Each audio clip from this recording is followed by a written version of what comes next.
अस्सलाम everyone, welcome to my channel. Ministry of defence का screening exam जो है वो कंडक्ट हो गया। अगला स्टेप क्या होगा, कट ऑफ मार्क्स क्या होंगे, कितनी देर में रिज़ल्ट अनाउंस हो सकता है, अगला जो नेक्स्ट फेज़ है वो कब स्टार्ट होगा, पूरा सिलेक्शन प्रोसेस क्या होगा, इन तमाम सवालों के जवाब मैं आज की वीडियो में दूंगा। तैयारी कहाँ से कर रही है उसके हवाले से भी बताऊँगा। तो चलते हैं वीडियो की तरफ। स्क्रीनिंग एग्ज़ाम हो गया, रिज़ल्ट होपफुली 1 महीने के अंदर अंदर आ जाएगा। और जो रिजल्ट की डेट है वो मैं लास्ट एक्सपीरियंस के मुताबिक बता रहा हूँ कि 1 मंथ के अंदर जो है वो अनाउंस हो जाएगा। कट ऑफ मार्क्स जो है वो डिफ़िकल्टी लेवल पर डिपेंड करते हैं, क्योंकि ये कम्पिटिटिव एग्ज़ाम है। तो यहाँ पे जो जितनी डिफ़िकल्टी लेवल होता है उस हिसाब से लोगों का मेरिट बनता है, और जो टॉप के कैंडिडेट होते हैं उनको वो जो है वो शॉर्टलिस्ट कर लेते हैं नेक्स्ट फेज़ के लिए, और फिर आपका कट ऑफ बन जाता है। तो बेसिकली कि पेपर का जो डिफ़िकल्टी लेवल है वो डिसाइड करता है कट ऑफ मार्क्स क्या होंगे। इस दफ़ा जो जो डिफ़िकल्टी लेवल मैंने देखा, मेरे हिसाब से जो है वो 60% के अराउंड जो है वो कट ऑफ मार्क्स होगा। वेरी कर सकता है प्रोविंस वाइज, पंजाब का मेरिट थोड़ा सा ऊपर होता है, उसके बाद जो है बलूचिस्तान का नीचे होता है, तो ये वेरी कर सकता है। अगेन एग्जैक्ट स्टैट्स तो मेरे पास नहीं है, लेकिन मैं आपको ये ज़रूर बता सकता हूँ कि नेगेटिव मार्किंग और जो डिफ़िकल्टी लेवल है उसके मुताबिक मेरे हिसाब से 60% के आसपास ही कट ऑफ मार्क्स होगा। अच्छा, प्लस माइनस 5 हो सकता है। इसके अलावा जो है जो आपके एस्पायरेंट्स हैं वो कितने शॉर्टलिस्टेड होते हैं। जो लास्ट टाइम एक पोजीशन के ऊपर 20 एस्पायरेंट्स जो हैं वो स्क्रीनिंग से आपके डिस्क्रिप्टिव एग्ज़ाम के लिए शॉर्टलिस्ट हुए थे। इसके बाद आपका डिस्क्रिप्टिव एग्ज़ाम होगा, वो जो लोग क्लियर करेंगे। एक बात यहाँ पे याद रहे कि आपको बिल्कुल यहाँ पे आपके स्क्रीनिंग टेस्ट के मार्क्स बताए जाएंगे और कट ऑफ मार्क्स भी बताए जाएंगे। लेकिन अगर आपने क्वालिफाई कर लिया तो फिर आपको मार्क्स नहीं बताए जाएंगे, आपको बताया जाएगा कि you are qualified for the next phase. ठीक है, जो लोग अनक्वालिफाइड होंगे उनको वो मार्क्स ज़रूर बताते हैं। उसके बाद डिस्क्रिप्टिव एग्ज़ाम के लिए जो एक पोजीशन के ऊपर 20 लोग शॉर्टलिस्ट होंगे, होपफुली इतने ही होंगे। और उसका उन जो डिस्क्रिप्टिव एग्ज़ाम होगा उसकी मैं अगली स्लाइड में डिटेल से बात करता हूँ। उनमें से जो लोग शॉर्टलिस्ट होंगे, जो लोग पास करेंगे, उनका साइकोमेट्रिक एग्ज़ाम होगा। लास्ट टाइम जो है वो 1:10 था, यानी एक सीट के ऊपर 10 बच्चे जो है वो साइकोमेट्रिक एग्ज़ाम के लिए शॉर्टलिस्ट हुए थे। उसके बाद साइकोमेट्रिक एग्ज़ाम के बाद जो है वो आपका एक फ़ाइनल इंटरव्यू होता है, देन सिक्योरिटी क्लियरेंस होती है। सिक्योरिटी क्लियरेंस में वो देखते हैं कि आपकी कोई सियासी वाबस्तगी या कोई क्रिमिनल बैकग्राउंड तो नहीं है आपको। आप जो है वो, क्योंकि ये हसास इदारा है, तो आप किसी भी तरह से जो है वो सस्पिशियस तो नहीं है। सारी चीज़ें, आपकी फैमिली बैकग्राउंड सब कुछ डिटेल्ड जो है उसको ऑब्जर्व किया जाता है। देन मेडिकल और फिर ऑफर लेटर आप लोगों को दे दिया जाता है, जिसमें सारी टर्म्स एंड कंडीशन आप लोगों को बता दी जाती हैं।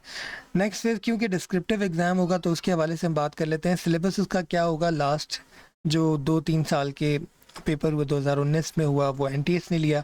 उस टाइम एनटीएस लेता था, उसके बाद एनटीएस डिफंक्ट हो गया। लास्ट ईयर 2021 में एमओडी ने खुद कंडक्ट किए। जो एनटीएस का पेपर था स्क्रीनिंग, वो डिफरेंट होता था। जो एमओडी ने खुद कंडक्ट किया वो डिफरेंट था। ऑब्वियसली एमओडी खुद कंडक्ट नहीं कर रहा, एमओडी किसी थर्ड पार्टी को रिक्रूट करता है, वो लोग कंडक्ट करते हैं। तो ये सारा एक प्रोसेस होता है। अगर आप डिस्क्रिप्टिव एग्ज़ाम की बात करो तो 3 उसके मेजर पार्ट्स हैं: पाकिस्तान अफेयर, करंट अफेयर और इंग्लिश। ठीक है, और बीपीएस 17 से नीचे की जो पोस्ट है उनके ऊपर एक ही पेपर होता रहा है पहले तक।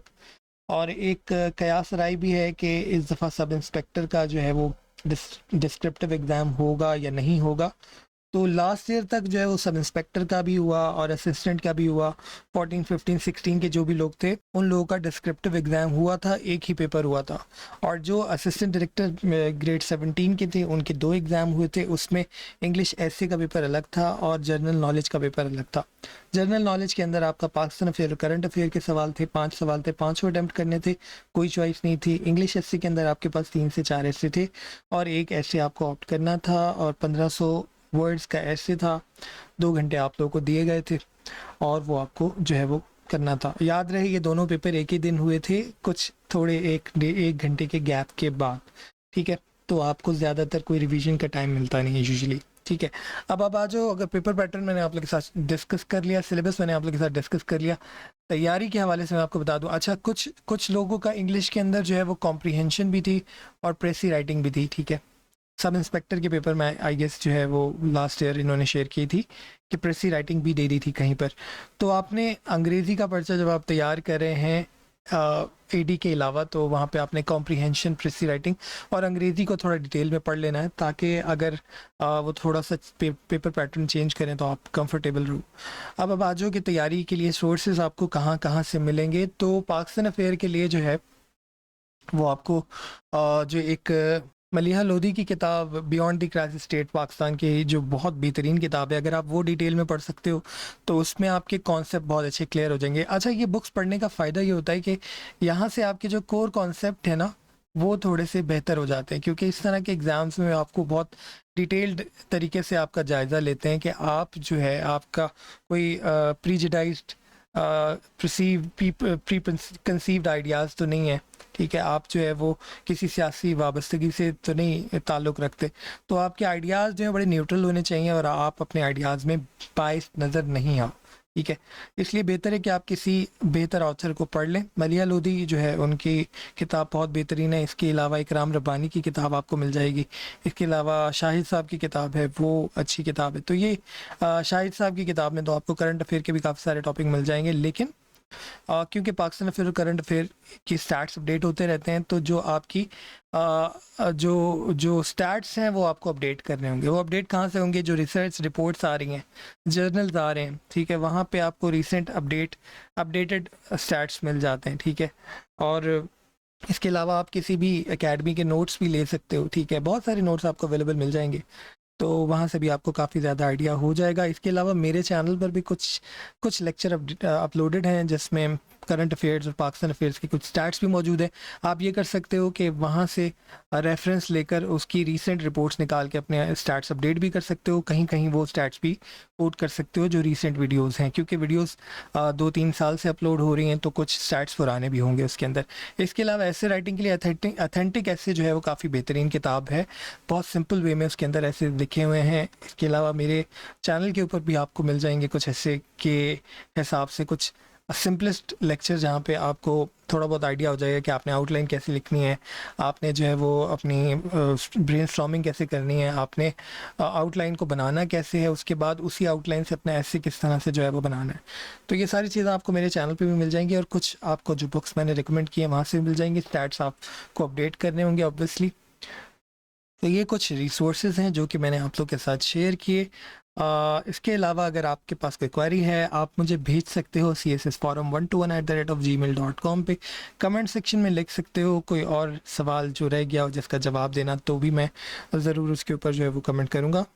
आखिर में आज का पैगाम, मशीनें इंसान की मदद करने के लिए ईजाद की गई हैं ताकि इंसान उन्हें कंट्रोल करके अपनी ज़िंदगी में आसानियाँ पैदा कर सके। अगर इन मशीनों को आप कंट्रोल नहीं करेंगे तो ये आपको कंट्रोल कर लेंगे, जैसे हमारे सेल फ़ोन और हमारी जो जैसे मोबाइल में गेमिंग वगैरह है, ये हमें कंट्रोल कर रही है, हमारी मसरूफियात जो हैं वो इसके मुताबिक चल रही हैं। अगर मशीनें आपको कंट्रोल करना शुरू हो गई तो याद रखिए आपकी ज़िंदगी का कबाड़ा होने वाला है। इसलिए बेहतर ये है कि आप जो है वो अपने नर्व्स पे काबू रखें और मशीनों को खुद से कंट्रोल करना सीखें, ना कि उनके हाथ में अपना कंट्रोल दे दें। Thank you so much. अल्लाह हाफ़िज़।